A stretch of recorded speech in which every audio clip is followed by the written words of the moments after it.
calling out Arsenal, calling out Man United about not being serious because we haven't met valuations. They're a week away from just over a week away from the Premier League starting. Henderson gone and Fabinho gone. They still haven't bought the new DM in yet. Have they got to get a wiggle on here, Liverpool? 100%. And I don't think they're serious, if I'm being honest. Yeah, listen, they've signed some good players so far. McAllister, I think, is a quality footballer. Yeah, Sloboslai, we're going to see how decent he is. But from what we've seen previously, he looks half tidy. But, mate, they clearly want a DM, so just pay the money. Yeah, I'll say this about my club. Pay the money. I said it about Rice. Eventually, they're going to get near what Southampton want. So why they're longing it out?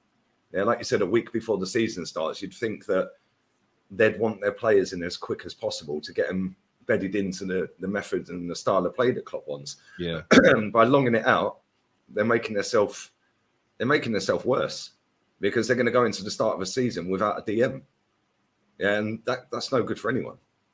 So, well, it's good for everyone else other than Liverpool. Yeah. Yeah, it's better for everyone else. But they've got a decent attack line, probably one of the best attacks in the league in terms of how many goals they can get out of their 5 or 6 up front.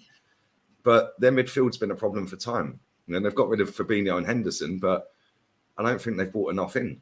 They definitely need a Lavia type in midfield, and I think they need another one as well. Because as soon as one of them 3 gets injured, which they will, what have they got in reserve? Not a lot.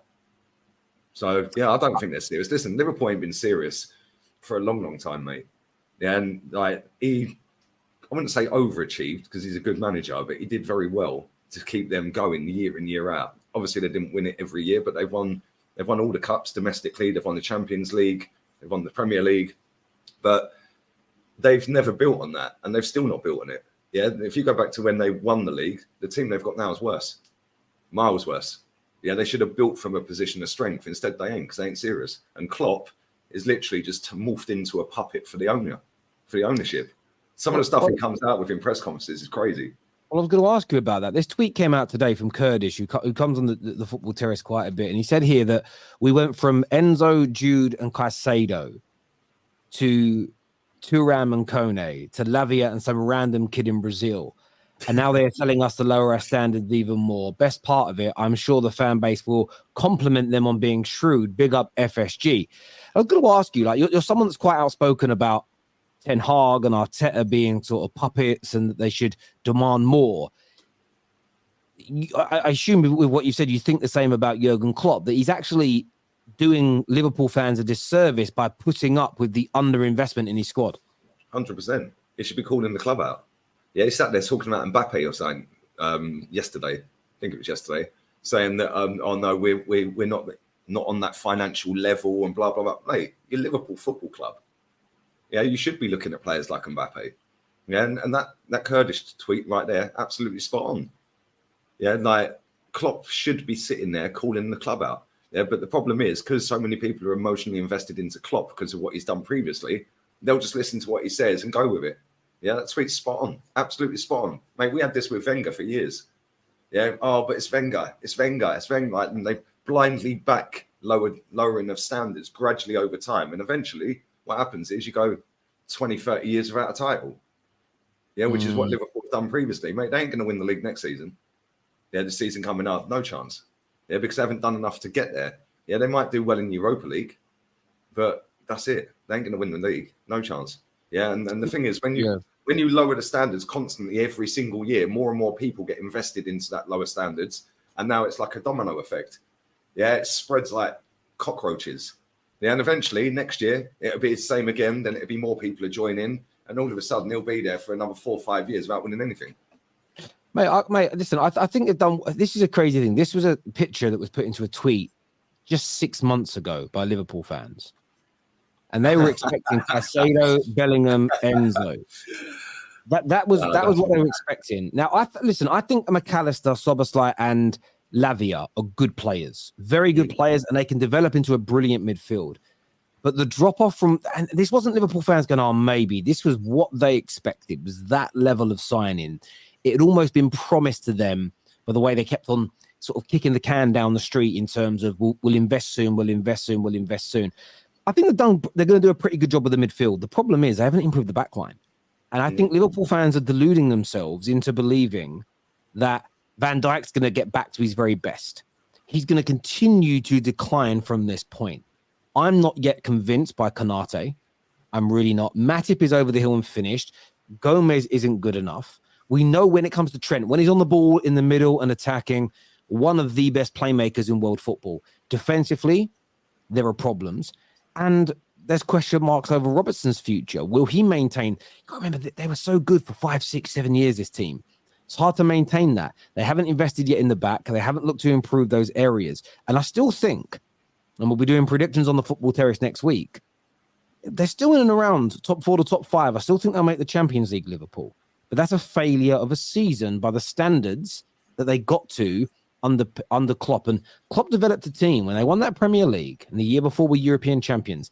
They managed to, in my opinion, at that point, they were better than Man City. Only marginally, but better than Man City. And instead of continual investment, they've just started, they've scraped the barrel some summers, they've lied to their fans. And I don't think they're making bad signings this summer. But there's so much more they need to be able to beat City to the title, to be able to get back in front of. Again, I've seen a lot of Liverpool fans recently talk about how they're confident of finishing in front of Arsenal. I don't see how. Arsenal have a superior team to Liverpool now. Liverpool got some players that could get into the Arsenal side, but as a team and a squad, I look at your midfield compared to theirs next year when you're going to have Rice, Partey, Odegaard. It doesn't even compare. And over a 38-game season, there's no way that midfield gets Liverpool ahead of you in the league, let alone beating Man City to this Premier League title. They needed to add more to it, and they haven't done that. And I just think that Liverpool fans should be happy with the 3 signings they're making, but they can't ignore the 2 or 3 summers of absolute neglect and lies from their ownership, and in turn their manager towards this squad, because it's negligence from how good they were. The fact that they were such a good team, they nearly won a quadruple, to losing so many top players and having not replaced them soon enough. I think it's going to be damaging for them. I really do. 100%. Yeah, and the amount of people that will come out and say, yeah, but it's not just about spending. Look at Chelsea. Mate, I get that every day when I talk about Arsenal. Yeah, but Chelsea did 600 million and they finished 12th.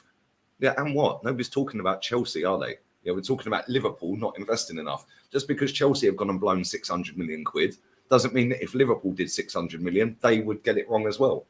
Like, do you know what I mean? There's no correlation there. Yeah, but it's an easy thing for a fan to come out with that's fully on board the FSG. Like, if you ask any Liverpool fan, yeah, what do you think of your owners? They all say they're crap. Yeah, well, Klopp's an enabler for the owner. Yeah, because he's sitting there doing the ownership's work publicly, being the puppet that's sitting there talking, lowering the standards. Yeah, and more and more people will jump on board, mate. It's Klopp, so they'll blindly back it. Oh, but look what he's done for the club. Look what he's done. There's a comment here that says, Terry, you're just a Liverpool hater. Look, when Liverpool won the Champions League, won the Premier League, I spent about 3 seasons openly stating that I think you're the best team in England. At the beginning of last season, I predicted you to win the league. But then my mind has changed. By the way, I still think you could come 3rd. You could still come 4th. What part of factual information got him in his feelings? Yeah, factually, they ain't done enough to win the title. What's wrong with that? Yeah, exactly. You can say that. It don't mean you're a hater. Exactly. And I'm just going by the standards of Liverpool Football Club.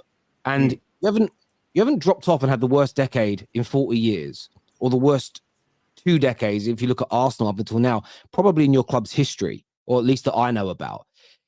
Liverpool have been on the best wave of form, achievements, victories that they have had as a football club for 30 plus years. To fall from that when, in that time, your new shirt sponsorship deals came in, the new deal with Nike came in, the expanded stadium, which meant more income, came in, TV money has gone up.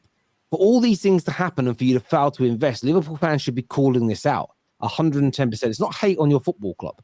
You know, Maradon says use your logic for every club, Terry. But you can't use the same logic on every club, because not every club is run the same. Not every club has the same squad. Not every club is buying the same standard of player. Not every club plays the same style of football. So you can't have the same logic on every member of the top 6 in Newcastle, because there are fundamental differences between all the clubs. I can treat them all equally, but I can't treat them all exactly the same or hold the same opinions on each club. And like I've said, I think the players you're signing in midfield are great, but I don't believe enough to win you the league this year. No, and then it's not like they signed Jude Bellingham, which they all believed they were going to sign, by the way. Yeah, Chouameni was another one. Yeah, they were on him all of the start of the summer. They've been going, oh, we're going to get Chouameni, we're going to get Chouameni. Now you're getting Lavia. Yeah, as good as Lavia may be, yeah, is he Liverpool standard to start every game week in, week out for Liverpool? He just got relegated with Southampton after one season. That's his first ever season in Premier League football. So I said the same when we were linked to him. Yeah, I'd take him, but he can't be starting every week. Yeah, now he's going to walk into Liverpool's midfield as the Fabinho replacement. That's crazy. And this is what I would say. Again, I think he's going to turn into a brilliant player. I think if he'd have joined Man United as an example, Lavia, it's a great move because Caicedo's there. There's time for him to be nurtured and developed. Lavia's got to come straight in and try and run the midfield for Liverpool Football Club. That is huge pressure for a kid. And he's going, listen, no matter how good he is, and I think he's going to do well this season, he's going to have a number of games where he isn't quite it because he's inexperienced. There is no player of his age in world football who doesn't have bad games and inconsistencies. All young players do. And when you're in midfield or defense or in goal and you have inconsistencies, it stands out massively. Liverpool fans have got to be prepared for this. In my opinion,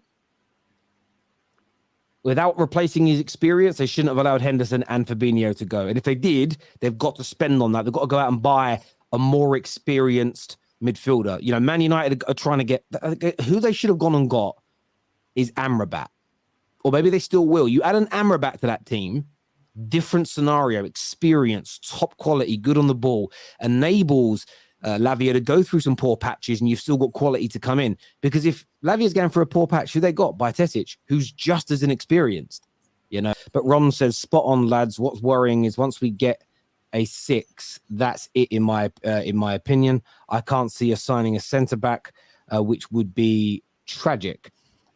We're a Kanate injury away from falling apart. And this is true. And listen, Liverpool might start playing and my mind will change. But even in your run of like 9 wins in the last 11 games last year, Liverpool fans, you were still conceding in a number of those games too many chances, too many openings, defenders being out of position, caught under the ball. If that doesn't improve dramatically and you don't buy new centre-backs, again, you might remember, it's easy to make the Champions League this year. Top 5 will do it because of England's coefficiency. However... top 5? Yeah, top 5, yeah. So basically... 5 teams can qualify for Champions League. No from the way. league. That's mad. So the way it works, Lee... So we don't even need to get full for Arsenal anymore then. Wow. No. So essentially the way it works is... Again, it's not 100%, but at the moment it will work. So the 2 leagues in Europe with the highest coefficient points collectively, which I think currently stands as Spain and England, if the top 5 teams all qualify for the Champions League. But say, for instance, Italy get loads of finals and winners of European football for a few years, we might drop out of it. It doesn't matter. So it's not a guarantee, but as far as coefficient points stand right now, yeah, if you come 5th in England, you're going to make it. However, it's still failure for a team like Liverpool to be 5th in the league. It's not, especially if they're nowhere near the top. He should have been sacked at the end of last season. Yeah, no joke. I said that to you on this show. I said, he should be sacked. He should have been sacked. Yeah, and that just shows they're not a serious football club. Yeah, and it shows their family. Like, there'll be Liverpool fans in the chat now going, what do you mean sack him? Look what he's done for the club. Yeah, you can't just sack him off for one bad season. Blah, blah, blah. You can. It's Liverpool Football Club, mate. Yeah, the standards of Liverpool Football Club have been set, and he failed last season. Yeah, he was part of the reason the standards have been set. I get that. But he failed. They were getting spanked every week. Literally. And then they went on a little run at the end, yeah, which made the season look not as bad as it actually was. Yeah. And it's a masterclass. He's putting Trent into midfield. Okay, mate, Trent's supposed to be able to defend and he can't. Yeah. What did the manager do all season to rectify that? Nothing. Apart from, actually, we're throwing him in midfield for the last 9 games. Like, I mean, come on. Yeah, he should have been gone, mate. Yeah, but they won't sack him, because he's doing what the club want him to do. Yeah, just spreading low standards, keep it low, let's not get over and above ourselves. We can't compete for Mbappe. We can't compete financially for players. We're not shopping in that market. Mate, do you know how much money Liverpool make? Like, they've got one of the highest incomes in world football. Probably, I think they're in the top 3 or 4. Couldn't agree with you more on that.